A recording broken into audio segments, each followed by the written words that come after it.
दोस्तों, हमारे भारत के हॉन्टेड प्लेसेस की जब बात होती है तो उसमें भानगढ़ किले का नाम सबसे ऊपर आता है। राजस्थान में मौजूद इस 500 साल पुराने किले का लोगों में कुछ ऐसा खौफ है कि यहाँ पर लोग दिन में भी जाने से कतराते हैं और यहाँ तक कि कहा जाता है कि रात के समय में जो कोई भी इस किले में जाता है वो फिर कभी भी वापस लौटकर नहीं आता।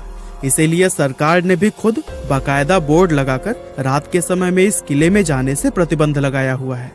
और दोस्तों, खौफ का आलम तो यह है कि रिजर्व एरिया घोषित किए जाने के बावजूद भी भारतीय पुरातत्व विभाग ने डर की वजह से आज तक यहाँ पर अपना ऑफिस नहीं बनाया है। तो फिर भानगढ़ के इस किले का इतिहास क्या है और आखिर क्यों आज इसको इतना ज्यादा खौफनाक और भुतहा माना जाता है, ये सब हम हमारी आज के इस वीडियो में आपको बताने वाले हैं। दोस्तों, भानगढ़ के इस किले का निर्माण आमेर के शासक राजा भगवान दास ने सन 1573 में अपने छोटे बेटे माधो सिंह के लिए करवाया था। उस समय यह किला पूरी तरह से खुशहाल हुआ करता था और इस किले के अंदर व इसके चारों तरफ लोगों की घनी आबादी रहा करती थी। लेकिन फिर अचानक एक ऐसी अनहोनी हुई जिससे कि इस किले की खुशियां हमेशा के लिए खत्म हो गई और एक समय खुशहाल नजर आने वाला ये विशाल किला एक भुतहा जगह में बदल गया। लोगों के मन में इस किले का ऐसा खौफ बैठ गया कि उन्होंने इसे छोड़ना शुरू कर दिया, जिसका नतीजा यह हुआ कि यह किला और इसके आसपास का इलाका पूरी तरह से वीरान हो गया।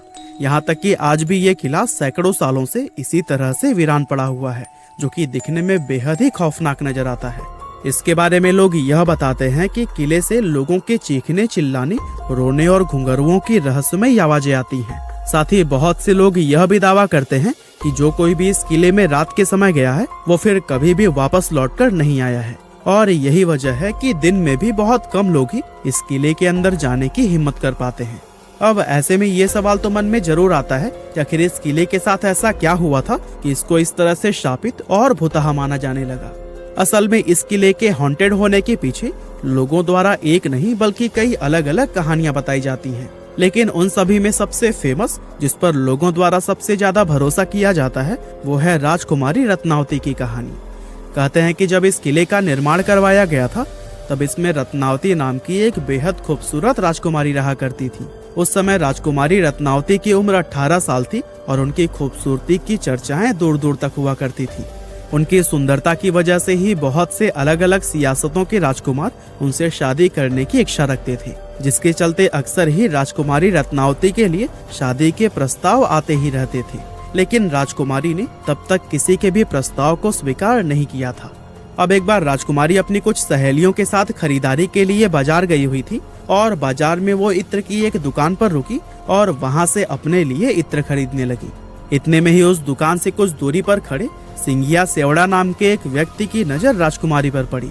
सिंघिया सेवड़ा उसी राज्य का रहने वाला था और वो काले जादू का महारथी माना जाता था। राजकुमारी रत्नावती की सुंदरता को सिर्फ एक नजर में देखते ही सिंघिया उन पर पूरी तरह से फिदा हो गया और वो टकटकी लगाए राजकुमारी को घूरता रहा और उसी पल उसने अपने मन में यह तय कर लिया कि वो राजकुमारी को किसी भी कीमत पर हासिल करके रहेगा। अब चूंकि वो तंत्र मंत्र और काला जादू जानता था, इसीलिए उसने राजकुमारी के पसंद किए हुए इत्र की बोतलों में से एक बोतल चुपके से उठाई और उस बोतल पर कुछ तंत्र मंत्र करके उसे धीरे से वापस उसी जगह पर रख दिया। असल में वो अपने तंत्र विद्या की मदद से राजकुमारी को अपने वश में करना चाहता था और उसका ये प्लान काफी हद तक सफल भी हो गया, क्योंकि राजकुमारी ने उसे इत्र के साथ छेड़छाड़ करते हुए देखा भी नहीं था। और फिर राजकुमारी इत्र की शीशी लेकर अपने किले की तरफ वापस जाने लगी। साथ ही सिंघिया सेवड़ा भी छिप छिप कर राजकुमारी का पीछा करने लगा। हालांकि अभी राजकुमारी सिर्फ कुछ दूर पहुंची ही थी, तभी उनकी एक सहेली ने उन्हें बताया कि एक अनजान व्यक्ति ने इत्र की शीशी पर तंत्र मंत्र किया हुआ है। असल में राजकुमारी की उस सहेली ने सिंघिया सेवड़ा को इत्र की शीशी पर काला जादू करते हुए देख लिया था, लेकिन वो डर की वजह से दुकान में कुछ भी नहीं बोल पाई थी। अब राजकुमारी को जैसे ही काले जादू की बात पता चली तो उन्होंने वो इत्र की शीशी रास्ते में पड़े हुए एक विशाल आकार के पत्थर पर दे मारी। पत्थर पर पड़ते ही वो शीशी टूट गई और सारा इत्र उसी पत्थर पर बिखर गया। और दोस्तों, इस तरह से इत्र पर किया गया वो काला जादू उस पत्थर में आ गया, जिसके बाद से वो पत्थर खुद ब खुद लुढ़कते हुए सिंघिया सेवड़ा की तरफ बढ़ने लगा। दरअसल सिंघिया ने उस इत्र पर ऐसा जादू किया था कि जो भी कोई उस इत्र को लगाता वो खुद ही उस तांत्रिक सिंघिया की तरफ खींचा चला आता।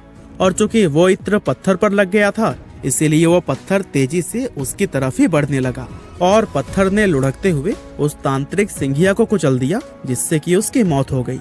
लेकिन मरने से पहले सिंघिया सेवड़ा ने यह शाप दे दिया कि राजकुमारी समेत इस किले में रहने वाले सभी लोग जल्द ही एक दर्दनाक मौत मरेंगे और उनकी आत्माएं हमेशा के लिए इस किले में भटकती रहेंगी। इस हादसे के कुछ ही समय बाद भानगढ़ और उसके करीबी राज्य अजबगढ़ के बीच में एक युद्ध छिड़ गया था। और दोस्तों, अजबगढ़ की सेना बहुत ही ज्यादा शक्तिशाली थी, जिसके चलते उनके सिपाही भानगढ़ के किले में घुस गए और किले में मौजूद हर एक पुरुष, महिला और यहाँ तक कि बच्चों को भी मौत के घाट उतार दिया, जिसमें कि राजकुमारी रत्नावती भी नहीं बच पाई थी।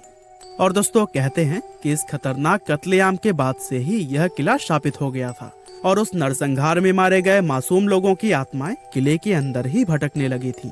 दरअसल किले के आसपास रहने वाले लोगों को अंदर से अजीब अजीब आवाजें आती थी और साथ ही किले की तरफ जाने वाले लोगों के गायब होने की घटनाएं भी अक्सर सुनने को मिलती रहती थी।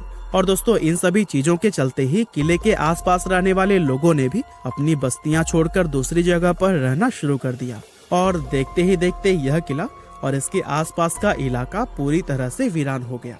इसके अलावा दोस्तों, इस किले के भुतहा होने के पीछे एक और कहानी यह भी बताई जाती है कि जिस समय यह किला बनाया जा रहा था, तब इस किले की जमीन के पास ही बाबा बालकनाथ नाम के एक साधु रहा करते थे। और बाबा को जब इस किले के बनने की खबर मिली तो उन्होंने राजा भगवान दास के पास यह संदेश भिजवाया कि वे अपने किले को इतना ऊंचा न बनवाएं कि उसकी परछाई मेरी कुटिया तक पहुंच जाए। अब राजा भगवान दास ने बाबा की उस बात को गंभीरता से नहीं लिया और जब यह किला बनकर तैयार हुआ तो इसकी परछाई बाबा बालकनाथ की कुटिया तक पहुंच गई। और दोस्तों, उस परछाई को देखकर बाबा क्रोधित हो गए और गुस्से में उन्होंने श्राप दिया कि भानगढ़ पूरी तरह से तबाह हो जाएगा। और दोस्तों, बहुत से लोग आज यह भी मानते हैं कि भानगढ़ किले की यह हालत बाबा बालकनाथ के उसी श्राप की वजह से ही हुई है।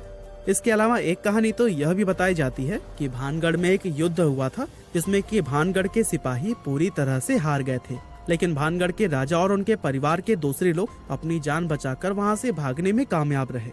अब चूंकि उन लोगों ने किले के अंदर अपना काफी सारा खजाना छिपाया हुआ था, इसीलिए दुश्मनों से उस खजाने को बचाने के लिए एक झूठ फैलाया गया कि यह किला पूरी तरह से शापित है और अगर कोई व्यक्ति इस किले में जाएगा तो उसकी तुरंत ही मौत हो जाएगी। और दोस्तों, इस तरह से खजाने को बचाने के लिए फैलाई गई यह अफवाह लोगों ने सच मान ली और भानगढ़ का यह किला हमेशा के लिए हॉन्टेड समझा जाने लगा। वैसे वजह चाहे जो भी रही हो, लेकिन इतना जरूर है कि इस किले को भुतहा बनाने में हमारी सरकार का भी काफी हाथ रहा है। दरअसल कानून में भूत, प्रेत, पिशाच और बुरी आत्मा जैसे किसी भी चीज को कोई जगह या फिर मान्यता नहीं दी गई है और आज तक किसी भी कोर्ट ने अपना कोई भी फैसला भूत प्रेत को ध्यान में रखकर नहीं सुनाया है। इसके बावजूद भी सरकार द्वारा किले के बाहर बोर्ड लगाकर उस पर लिखना कि रात में इस किले में जाना मना है और भारतीय पुरातत्व विभाग का यहाँ पर अपना ऑफिस न बनाना, ये सभी चीजें कहीं ना कहीं इस बात की तरफ इशारा करती हैं कि हमारी सरकार भी भूत प्रेत में विश्वास रखती है। और दोस्तों, सोचिए, जब सरकार की तरफ से ही ऐसे कदम उठाए जाएंगे तो फिर जाहिर सी बात है कि आम लोग तो इस किले को सच में ही शापित समझेंगे। वैसे आपको क्या लगता है, ये किला सच में भुतहा है या नहीं? और क्या आप लोग भूत प्रेत आदि में विश्वास रखते हैं? हमें कमेंट करके जरूर बताइएगा। आपका बहुमूल्य समय देने के लिए बहुत बहुत धन्यवाद।